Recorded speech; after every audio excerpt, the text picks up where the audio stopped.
যে পবিত্ৰ ক্ষণতে উজ্জ্বলি উঠা খ্ৰীষ্টৰ জ্যোতি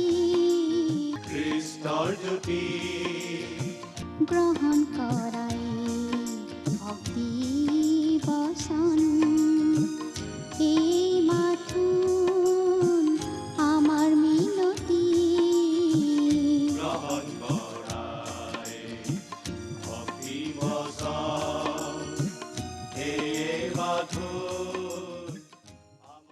নমস্কাৰ প্ৰিয় দৰ্শক, প্ৰভু যীশুৰ গৌৰৱ হওক আৰু তেওঁৰ পবিত্ৰ নামত আপোনালোক সকলোকে এই অনুষ্ঠানলৈ আদৰণি জনাইছোঁ। যাৰ লগত আমাৰ ফোন যোগে বা মেছেজ যোগে কথা হয়, আমি গম পাইছোঁ যে ঈশ্বৰৰ বাক্যৰ দ্বাৰা তেওঁলোক আশীৰ্বাদপ্ৰাপ্ত হৈছে। আমি আশাও কৰোঁ আপুনি যদি এতিয়াও আমাৰ লগত যোগাযোগ কৰা নাই, তেন্তে ফোন বা মেছেজ যোগে আমালৈ যোগাযোগ কৰক। মংগলময় ঈশ্বৰে আমাক সদায় আশীৰ্বাদ কৰে। ঈশ্বৰৰ বাক্য পঢ়িলে আৰু শুনিলে আমি জানিব পাৰোঁ আমাক কি প্ৰয়োজন আছে, আৰু সেইদৰে আমি তেওঁৰ ওচৰত প্ৰাৰ্থনা আৰু নিবেদন জনাব পাৰোঁ। এই জীৱন্ত বাক্য শুনাৰ আগতে আহক আমি নিজকে প্ৰস্তুত কৰিবলৈ এটি গীত শুনো। তোমাৰ কাষলে আহিছো পিতা, আজি মোক জিৰণি দিয়া। তোমাৰ কৰুণা মাগিছো পিতা, তুমি মোক কাবতি লোৱা। তোমাৰ কাষলে আহিছো পিতা, আজি মোক জিৰণি দিয়া। তোমাৰ কৰুণা মাগিছো পিতা, তুমি মোক কাবতি লোৱা।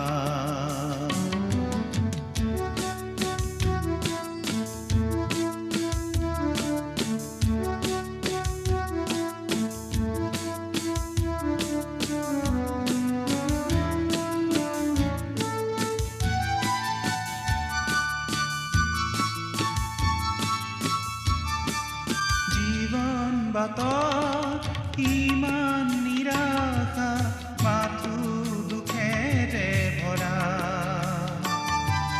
প্ৰতিক্ষণে মই ইমান অসহায়, যেন অকলশৰীয়া। আশাৰ প্ৰদীপ হে মোৰ জিহুৱা, মোৰ দৃষ্টি কৰা।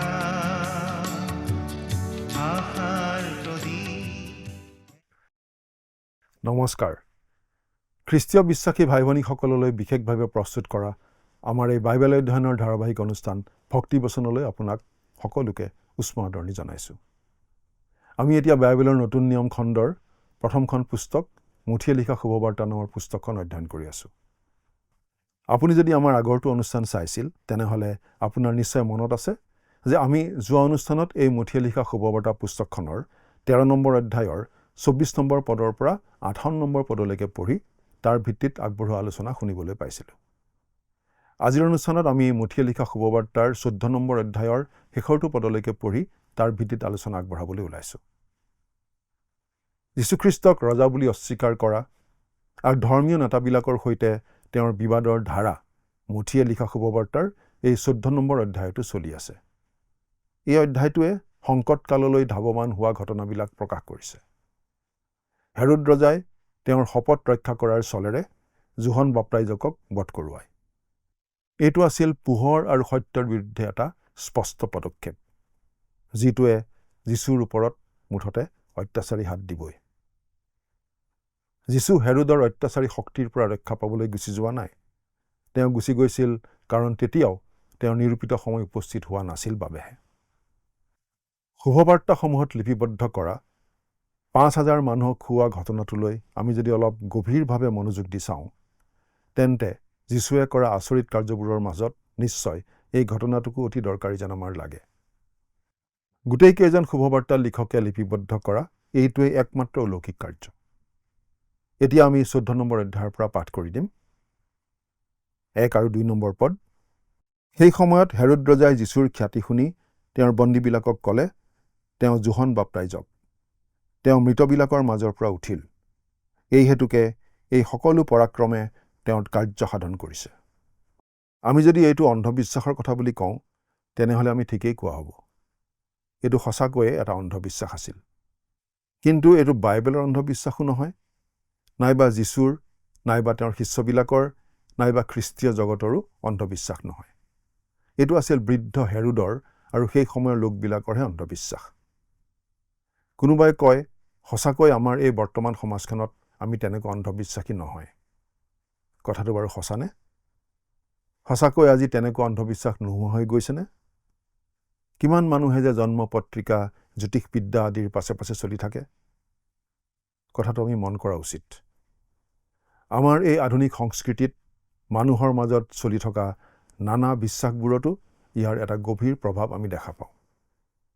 প্ৰিয় দৰ্শক, আচলতে আমাৰ এই মনুষ্য জগতখন ভয়ানকভাৱে অন্ধবিশ্বাসী। ঈশ্বৰৰ বাক্যৰ পৰা কণমানো যদি আমি আঁতৰি যাওঁ, তেতিয়া আমি অন্ধবিশ্বাসী হৈ পৰোঁ। আনকি সেইসকল লোককো অন্ধবিশ্বাসী বুলিয়েই ক'ব লাগিব, যিসকলে নিজকে নাস্তিক বুলি কৈ নানা ধৰণৰ ভৌতিক আত্মাৰ জগতৰ কাৰ্য আদিত লিপ্ত হৈ পৰে। আৰু আমি আচৰিত হওঁ যে বুদ্ধিয়ক লোকবিলাকো যে সেইবোৰত জড়িত হ'ব পাৰে। যীশুৰ মনুষ্য অৱতাৰ আৰু পৰিচৰ্যা কাৰ্য সিংহাসনত থকা ৰজাজনৰ নজৰৰ পৰা সাৰি যাব পৰা নাছিল। হেৰোদ ৰজা এনে এটা পৰিয়ালৰ এজন সদস্য আছিল যে সেই পৰিয়ালটোৰ বিষয়ে আমি এখন ভাল বাইবেল অভিধানত ভালদৰে পঢ়ি চোৱা উচিত। গোটেই পৰিয়ালটো নীচ আৰু অতিশয় জঘন্য প্ৰকৃতিৰ আছিল। তেওঁলোক প্ৰথম শতিকাৰ দস্যু আছিল বুলিয়েই ক'ব লাগিব। আৰু এই অধ্যায়ৰ হেৰোদজনো তাৰ ব্যতিক্ৰম নাছিল। তেওঁ একেই আছিল। এই অধ্যায়ৰ প্ৰথম কেইটামান পদত ইতিমধ্যে যিবোৰ ঘটনা ঘটি গৈছিল তাৰ চমু আভাস এটা আছে। যেতিয়া হেৰোদে প্ৰভু যীশুৰ প্ৰচাৰৰ বিষয়ে শুনিছিল, তেতিয়া তেওঁ তৎক্ষণাত ভয় আৰু অন্ধবিশ্বাসেৰে পৰিপূৰ্ণ হৈছিল। হেৰোদে যোহন বাপ্তাইজকক মৃত্যুদণ্ড দিছিল আৰু তেওঁ যোহনক যীশুৰ সৈতে সন্মিলিত কৰিছিল। হেৰোদে বিশ্বাস কৰিছিল যে তেওঁ বধ কৰোৱা যোহন মৃত্যুৰ পৰা জি উঠিছিল আৰু যীশুৰ মাজেৰে কাম কৰি আছিল। হেৰোদৰ ভয় উন্মত্ততালৈ পৰিৱৰ্তিত হৈছিল, কাৰণ তেওঁ যোহনৰ পৰা সম্পূৰ্ণৰূপে অব্যাহতি পাবলৈ বিচাৰিছিল। হেৰোদ আছিল এজন মদপী, কলুষিত, হীন, দুৰ্বল লোক আৰু এজন হত্যাকাৰী আছিল। ইতিমধ্যে তেওঁ খ্ৰীষ্টৰ আগে আগে ঘোষণা কৰি যোৱা যোহন বাপ্তাইজকক বধ কৰিছিল আৰু প্ৰভু যীশুকো বধ কৰিবলৈ তেওঁ প্ৰস্তুত হৈছিল। পিছৰ পদকেইটা যোহন বাপ্তাইজকৰ মৃত্যুৰ বৰ্ণনাৰ এটা অংশ। পাঠ কৰি দিম ৩ নম্বৰ পদ। কিয়নো হেৰোদে নিজৰ ভায়েক ফিলিপৰ তিৰোতা হেৰোদিয়াৰ কাৰণে যোহনক আগেয়ে ধৰি বান্ধি বন্দীশালত থৈছিল। এইটো মন কৰিবলগীয়া কথা। ইয়াত কোৱা হৈছে যে হেৰোদ ৰজাই যোহনক আগেয়ে ধৰি বান্ধি বন্দীশালত থৈছিল। অৰ্থাৎ এইটো এটা ইতিমধ্যে হৈ যোৱা কাৰ্য আছিল। হেৰোদে যোহনক বন্দীশালত থৈছিল হেৰোদিয়াৰ কাৰণে। হেৰোদ কেনেদৰে আনৰ দ্বাৰা প্ৰভাৱিত হৈছিল সেই কথাটো আমি লক্ষ্য কৰা উচিত। প্ৰথমতে হেৰোদিয়াৰ দ্বাৰা প্ৰভাৱিত হৈছে আৰু পিছত আনবিলাকৰ দ্বাৰা প্ৰভাৱিত হ'ব। হেৰোদে এজন ৰাজনীতিকৰ দৰে মন মেলিছিল। তেওঁ কৰা সকলো কামত তেওঁ আনৰ সমৰ্থন পাবলৈ বিচাৰিছিল। ৪ নম্বৰ পদটো পঢ়ি দিম। কাৰণ যোহনে তেওঁক কৈছিল, তুমি তেওঁক ৰাখিব নোপোৱা। যোহন বাপ্তাইজকে হেৰোদৰ ব্যভিচাৰৰ বিৰুদ্ধে মাত মাতিছিল। যোহন নিশ্চয় ৰাজনীতিকৰ নিচিনা নাছিল। যি ভুল তাক ভুল বুলিয়ে তেওঁ কৈছিল। ৫ নম্বৰ পদ। তাতে ৰজাই তেওঁক বধ কৰিবলৈ ইচ্ছা কৰিও লোকসমূহলৈ ভয় কৰিলে, কাৰণ তেওঁবিলাকে যোহনক ভাৱবাদী বুলি মানিছিল।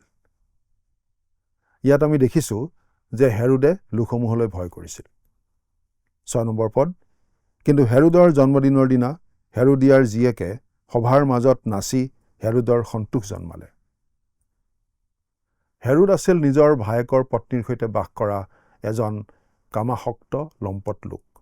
সেয়েহে যোহন বাপ্তাইজকে তেওঁক জগৰীয়া কৰিছিল। ৭ নম্বৰ পদ। তাতে তাই যিহকে খোজে তাকে দিবলৈ তেওঁ শপত খাই প্ৰতিজ্ঞা কৰিলে। আমি ভাবোঁ যে তেওঁৰ পৰা সেই ছোৱালীজনীয়ে কিবা এটা বস্তু খোজাটো তেওঁ আশা কৰিছিল। নিশ্চয় তাৰ অন্তৰালত কিবা এটা কাৰণ আছিল। ৮ নম্বৰ পদ।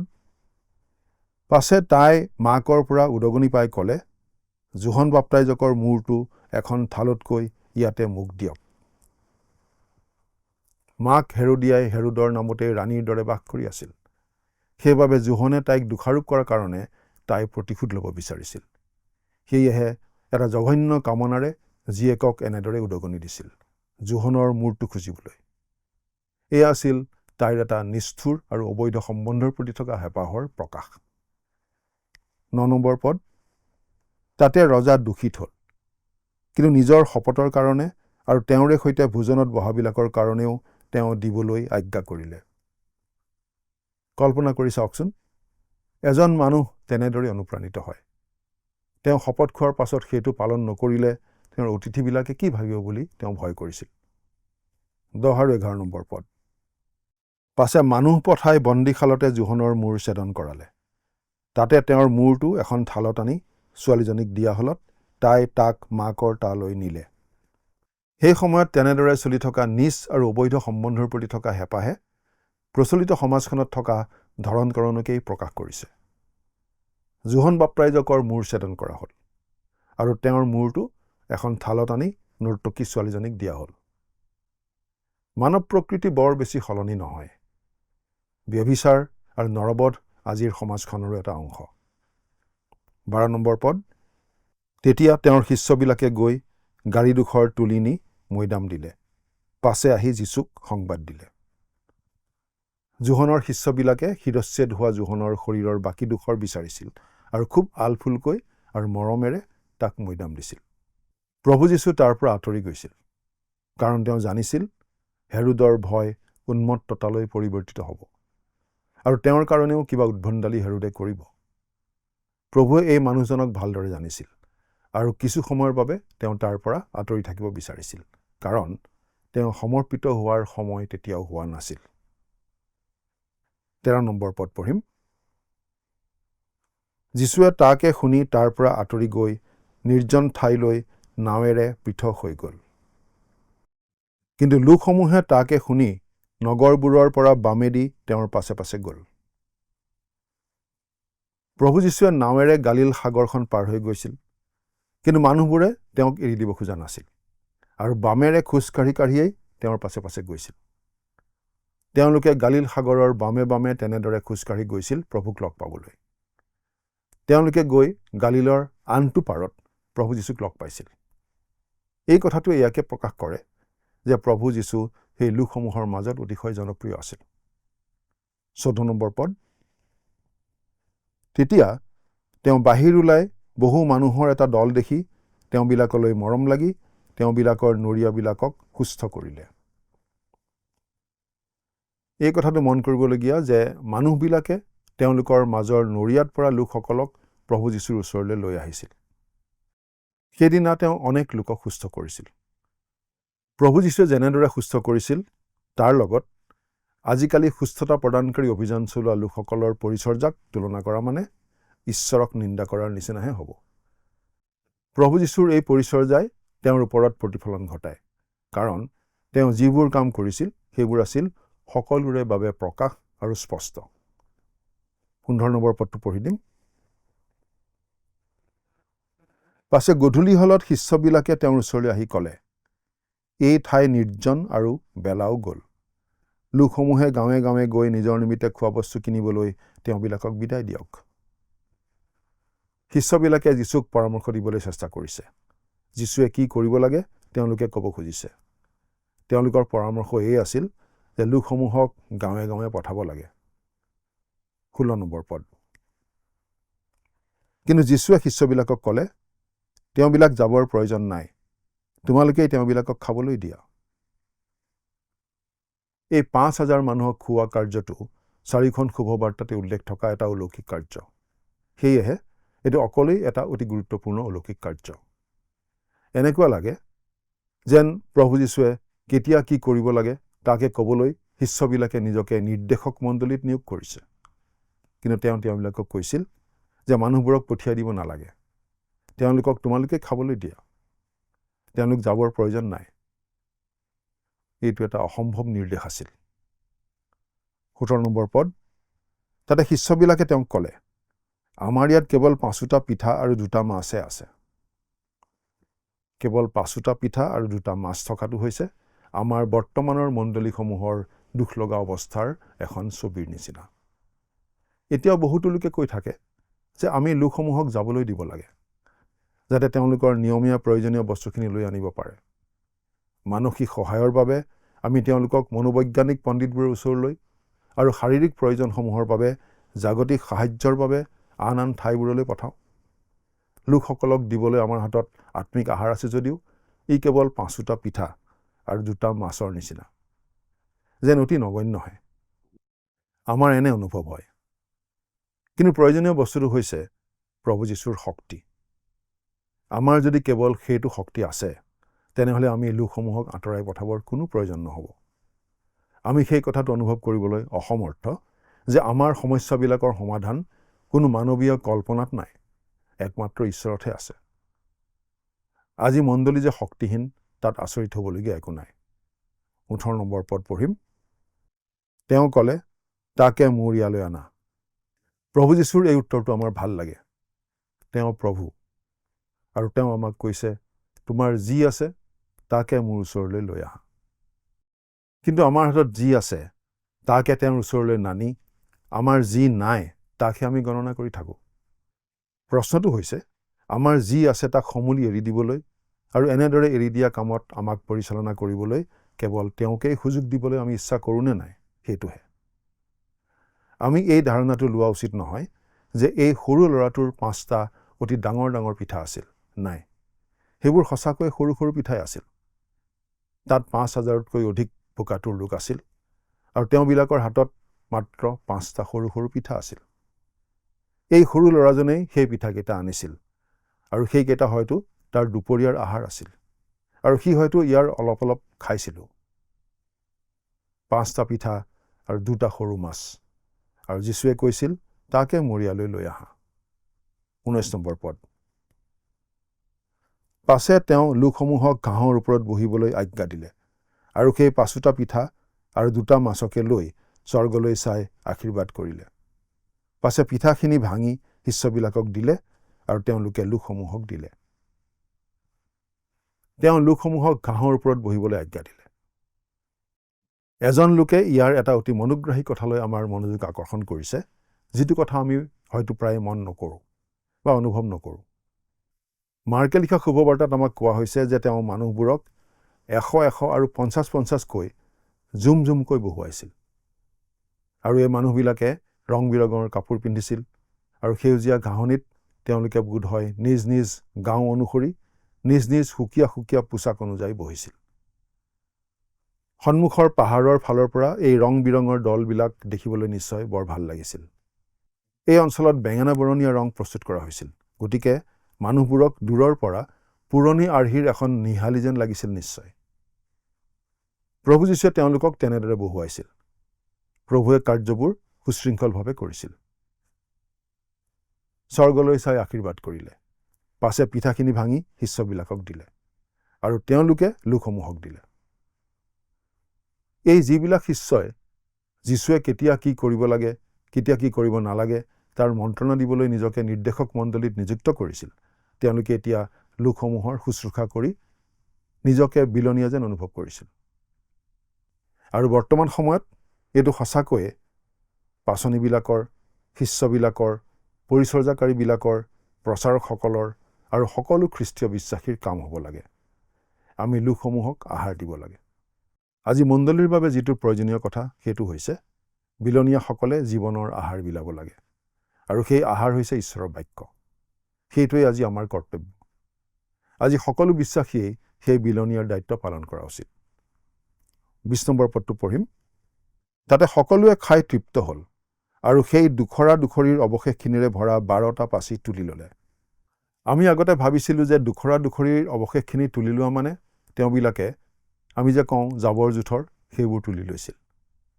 কোনোবাই একামোৰ মাৰি ডাঙৰ যেন দেখি পেলাই দিয়া আধা খোৱা পিঠাডোখৰ পেলনীয়া সামগ্ৰীৰ নিচিনাবোৰ তেওঁবিলাকে গোটাই তুলি লৈছিল।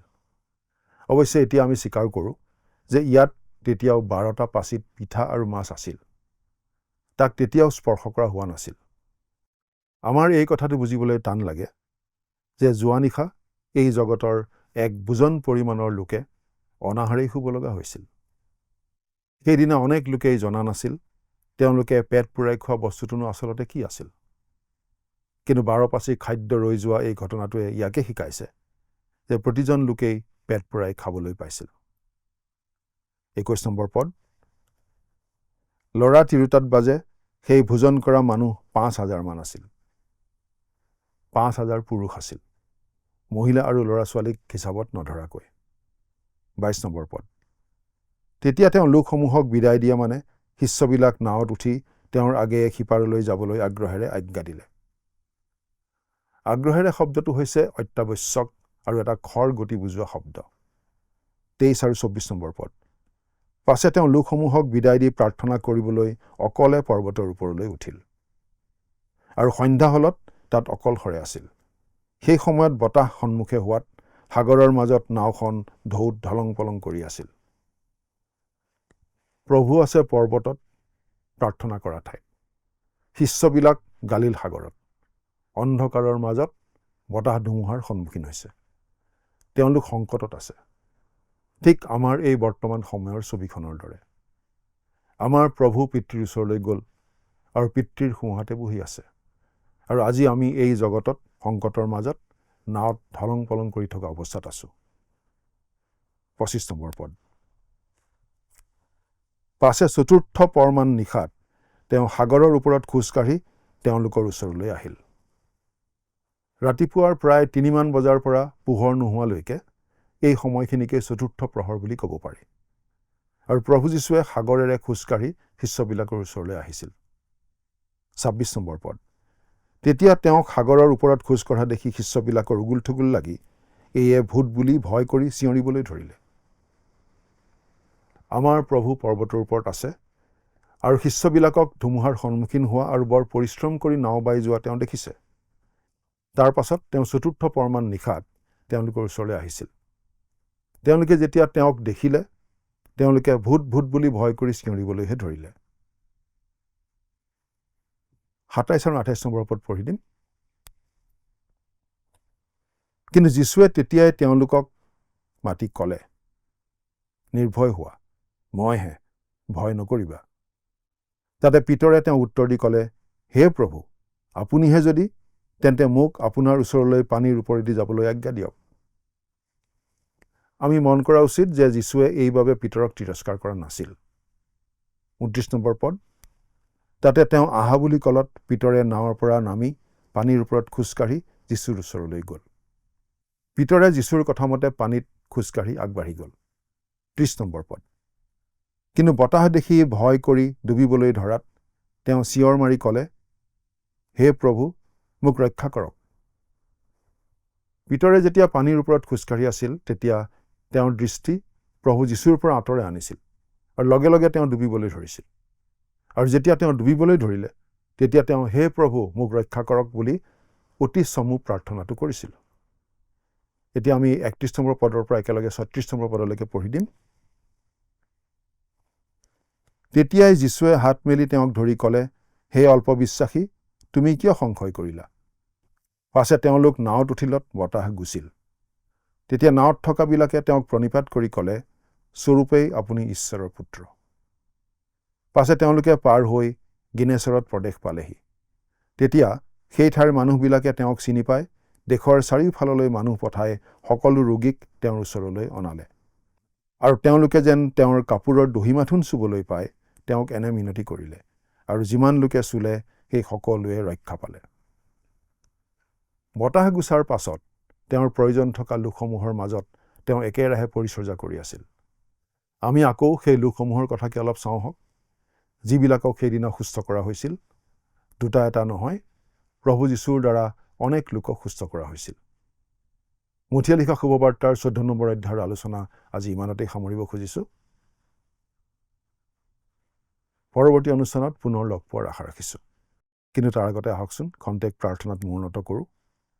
স্বৰ্গত থকা মৰমীয়াল পিতৃ ঈশ্বৰ, তোমাক অশেষ ধন্যবাদ, কিয়নো তোমাৰ বাক্য আলোচনা কৰিবলৈ তুমি আমাক আকৌ এই সুযোগ দান কৰিলা।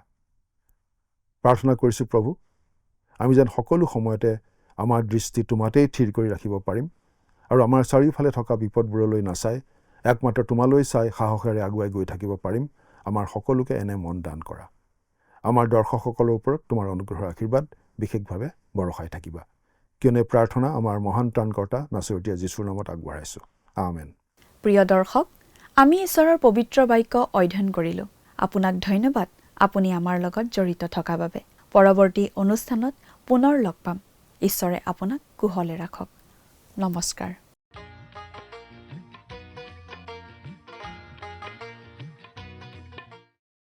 যোৱা অনুষ্ঠানত প্ৰচাৰিত প্ৰশ্নটিৰ শুদ্ধ উত্তৰ হৈছে 93 বাৰ।